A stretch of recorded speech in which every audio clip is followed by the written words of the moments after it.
Next up, we have Kevin Mattson. Kevin grew up in DC. We'll have to find out what his version of Ding and Ditch was called, where he first experienced the punk rock world, which fueled his formative years. He played in bands, wrote for zines, and became politically active, helping to co-found the organization Positive Force. Kevin is the author of numerous books that explore the intersection between culture and politics. Most recently, We're Not Here to Entertain: Punk Rock, Ronald Reagan, and the Real Culture War of 1980s America. Ladies and gentlemen, Kevin Mattson is here to entertain. Kevin, take it away. So those were the days. I want you to imagine my surprise as I started to research and write a book about punk rock in the 1980s, that there had already dawned a nostalgia for the decade. A nostalgia for my teen years, I thought, my adolescence, my grim adolescence. How could this be done? Usually it's being done by what I call Google social critics, people who do quick searches on the net and try to make sense of things. So number one, what's usually getting cited here are three things. Stranger Things, a show on Netflix that starts off in 2016 and it's still with us today. The movie It, that is released in 2017. And finally, the third thing, Ready Player One, released in 2018. Okay, so let's just quickly go through these. It was a horror film, full on. It just happened to be set during the 1980s. And one of the best things about the film was that it got the culture of bullying right. This is a period of time in which, a lot of kids are getting bullied and a lot of parents are ignoring it or just coming up with the cliche expression, boys will be boys. Believe you me, growing up at the time, you needed to be physically prepared. When the jocks came after you, you needed to know where their pressure points were, and you needed to know how to defend yourself. And so considering this short take, the movie doesn't really seem to promote nostalgia whatsoever. Ready Player One, written by Ernest Cline, or he's the author of the book, especially that the movie's based upon. He grew up during the 1980s and decided to be free to recreate the 1980s as the way he saw them. The movie is extraordinarily derivative of the dystopian cyberpunk of the 1980s, John Shirley, William Gibson, Bruce Sterling. Virtual reality becomes a way for people to escape the dystopian world that they are living in, and kind of a collapse of empire. I guess that makes the 1980s a little bit more better in some ways. And finally, Stranger Things. Again, more horror, creepy stuff, much like It. So I don't really understand how you use this to suggest that there's some sort of nostalgia about the past. Things seem to be nostalgia for creepiness, and that doesn't make sense to me. So all of these things that people are recalling as nostalgic, I don't really see them as the good old days. And many of the references to the decade within these movies and TV shows are really superficial and predominantly what we would call it, to use a fancy term, my apologies, semiotic. Like the look and everyday practices, tube socks pulled very high up on the leg, blow-dried and feathered hair, Izod shirts with the collars turned up, the central institution of the keg party, and the world that brought us Brett Kavanaugh. Remember him? The world of the yuppie. It was about electro-synth pop music, the chintzy sounds of Madonna and Michael Jackson. There's someone who did not age terribly well. Duran Duran, whose MTV video became a big, huge hit. And it was the screen culture of MTV that dominated the period of time, part of an assault upon our attention spans already by the mid-1980s.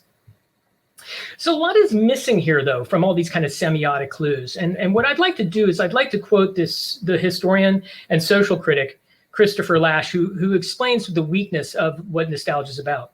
Lasch writes that nostalgia appeals to the feeling that the past offered delights no longer obtainable. Nostalgia does not entail the exercise of memory at all, since the past it idealizes stands outside of time, frozen in unchanging perfection. Nostalgia is cheap. Remembering and using your memory is harder. Nostalgia is more about singing glorifying the past. Remembering often sees connections between the past and the present day world we inhabit now. So let me start to remember how I see the 1980s in contrast to the kind of superficial semiotics of the recent treatments. I remember it as the decade of Ronald Reagan, who's now practically a saint to conservatives. But when I remember about him and I write about him is his meanness. He cut taxes on the wealthy, elevating the rich,